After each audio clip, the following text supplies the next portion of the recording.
Welcome to the Thinking Crypto podcast, your home for cryptocurrency news and interviews. If you are new here, please hit that subscribe button as well as the thumbs up button and leave a comment below. If you're listening on a podcast platform such as Spotify or Apple, please leave a 5-star rating and review.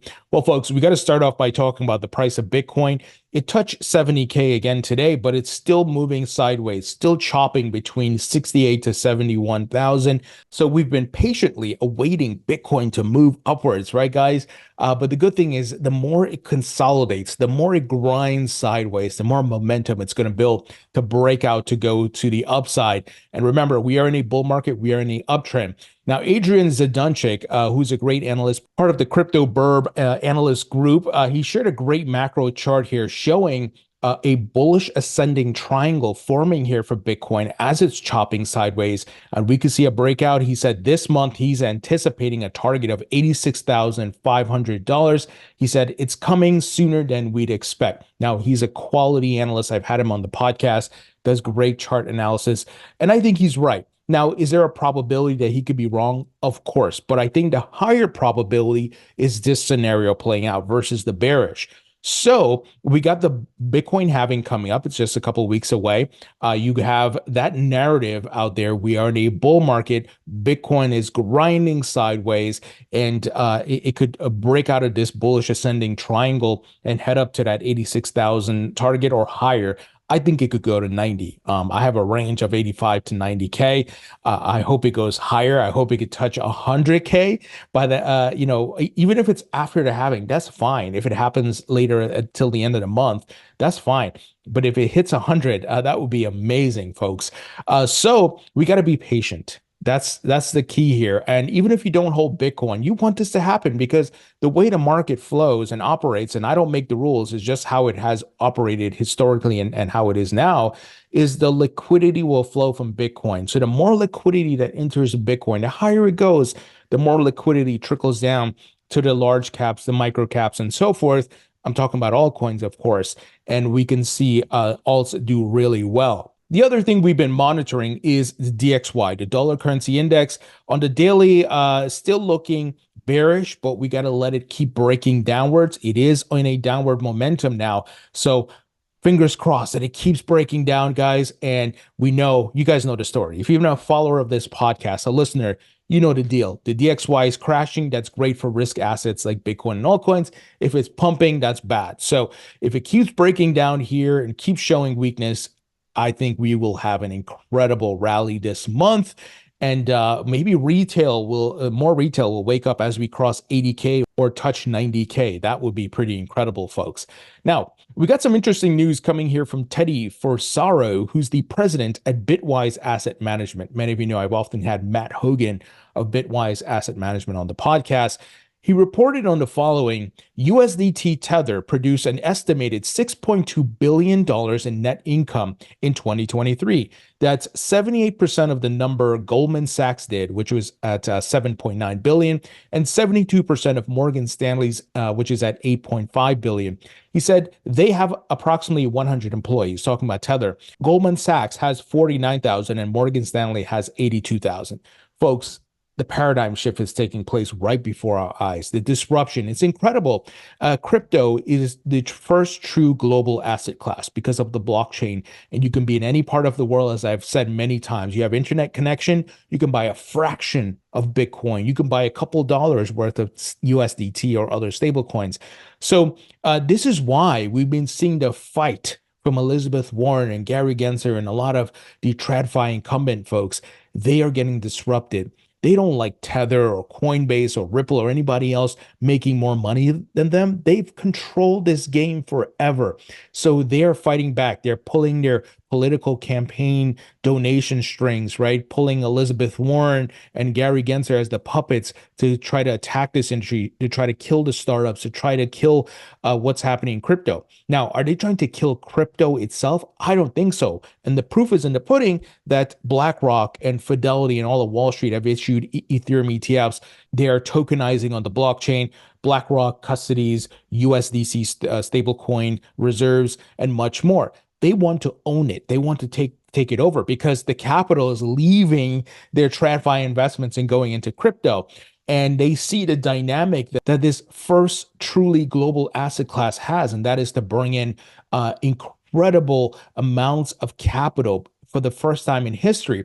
Because if you think about certain markets, ETFs and stocks and so forth, they're not available globally, only in certain regions and countries, right? Not everyone can access the New York Stock Exchange.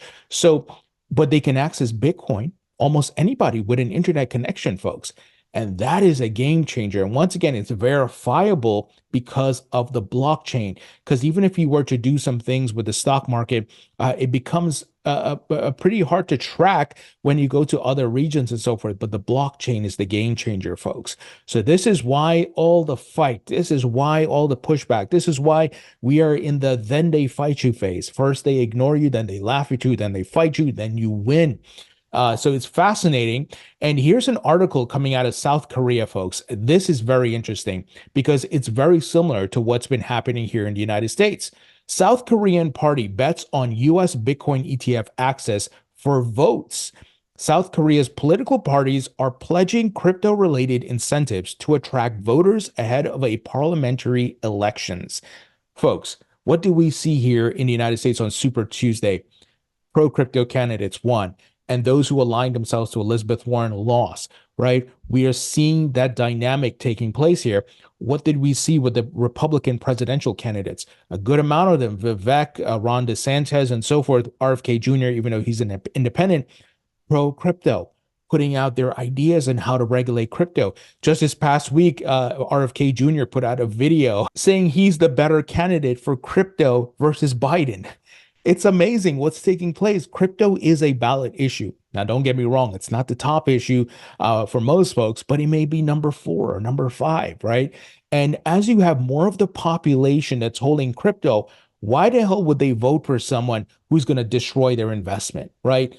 It just makes sense. So we're just seeing the people who are aligning themselves against crypto, they're going to get defeated. They are on the wrong side of history. So it's incredible what's happening, not just in the United States, but globally. So let me continue here. According to a Bloomberg report on April 5th, the opposition Democratic Party has vowed to remove restrictions on domestic and international trade, exchange-traded funds directly holding crypto tokens, including United States-based spot Bitcoin ETFs. Following the approval of Bitcoin ETFs in January, South Korea's securities regulator warned that local distribution of these ETFs could violate domestic laws. Here's a quote. We're going to allow the ETFs, whether domestic or overseas. The Democratic Party's, oh my gosh, I can't pronounce this guy's name, but the last name is Choi. So I'm going to say Mr. Choi or Mrs. Choi told Bloomberg, citing the group's manifesto. Apologies that I cannot pronounce his name. It's Hwansseok. So please forgive me for that. Also hoping to capitalize on crypto voters, President Yoon Suk Yeol's People Power Party pledged to delay taxes on digital asset profits scheduled to take effect in 2025. Folks, do you see what's happening here? I mean, it is incredible. And I've been here since 2016. And I'm telling you, this was not something that happened in the past. It was taboo. You couldn't even mention it, man. But how things have changed. And this is the sign of adoption, growth, penetration into society, pop culture, and the political realm, folks. Crypto is winning. It is growing globally. That's why I've been saying it's the first truly global asset class. Incredible, folks. And I think crypto will play a factor in the upcoming elections and then in future elections in the United States as well. Now, folks, quick word from our sponsor, and that is VeChain, which is one of the top layer 1 enterprise blockchains out there, building incredible Web3 and decentralized applications and ecosystems. VeChain is working with many big brands around the globe, including PwC, BMW, Walmart China, and also they recently partnered with the Boston Consulting Group.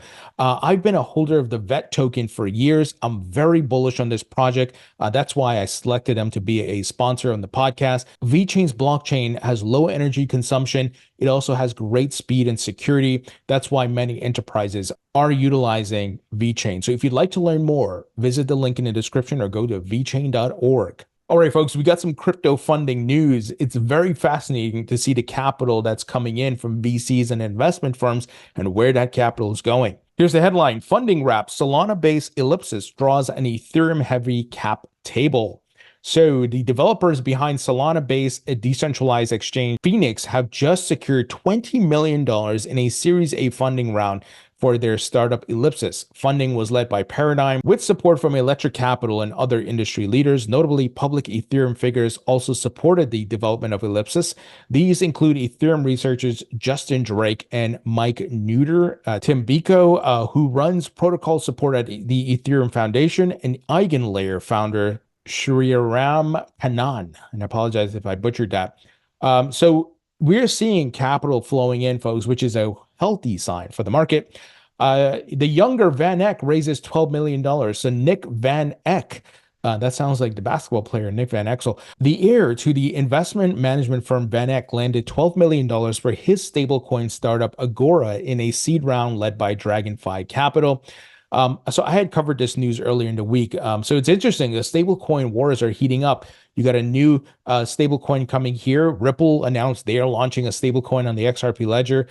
So it's fascinating. Other notable fundraisers included Paradigm, which is in talks with investors to raise an $850 million fund. Folks, that's going to go to crypto. Say reveals that it will be injecting $10 million into its NFT ecosystem. Merkle Trade secured $2.1 million for a social perp decentralized exchange. Zion raised $25 million for an abstraction-focused blockchain. So the capital keeps flowing in, folks.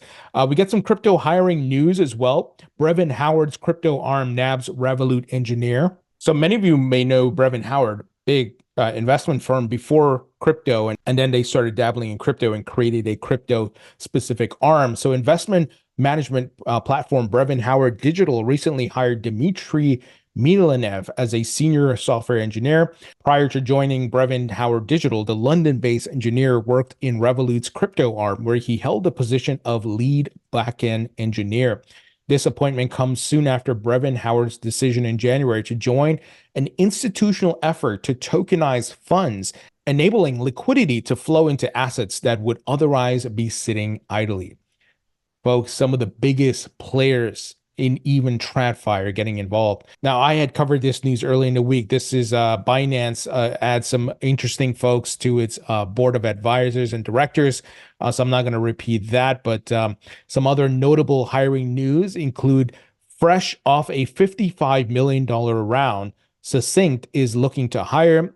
Bain Capital Crypto welcomes a new venture partner, the former head of strategy at Layer Zero. Rio Foundation hires former BitGo, Coinbase, and Figment executives. Fluent welcomes new DevRel engineer.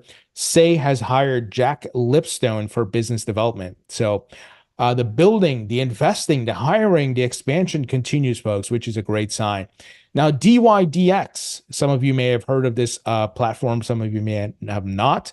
The DYDX community approves 20 million token stake as network activity source.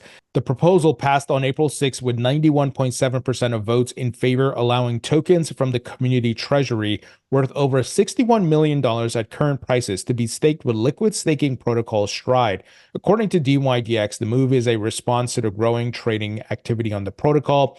Here's a quote: "The rate of DYDX being staked to validators has plateaued and deposits to the exchange are growing at a tremendous pace.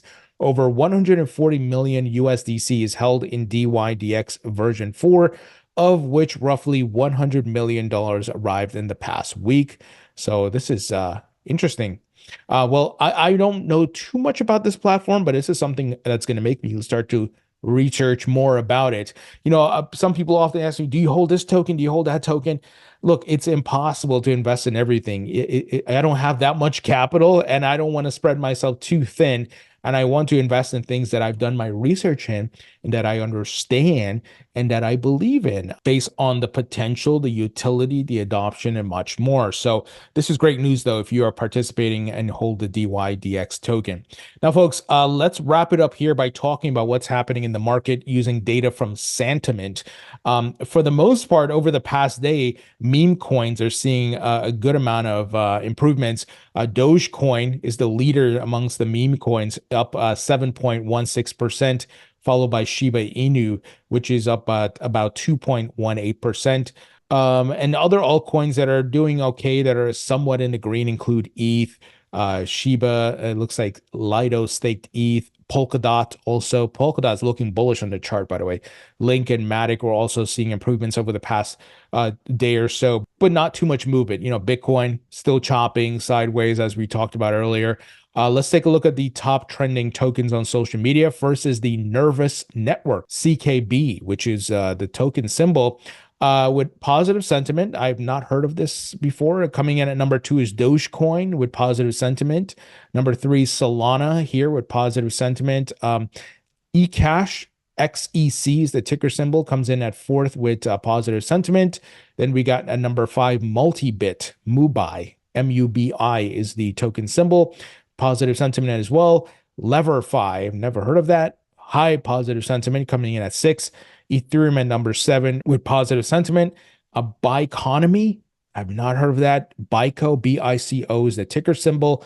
That comes in at 8 with positive sentiment. LimeWire, so many of you know the token was issued when this brand was revamped and brought back to life on the Algorand blockchain. So high positive sentiment.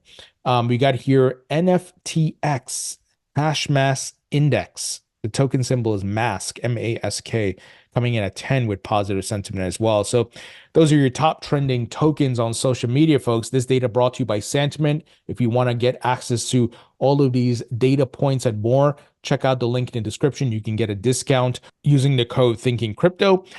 Folks, be sure to subscribe for our free email newsletter, 100% free. Also follow us on TikTok, Instagram, Facebook, LinkedIn, X, and much more. It supports the podcast a lot, folks. It doesn't cost you anything.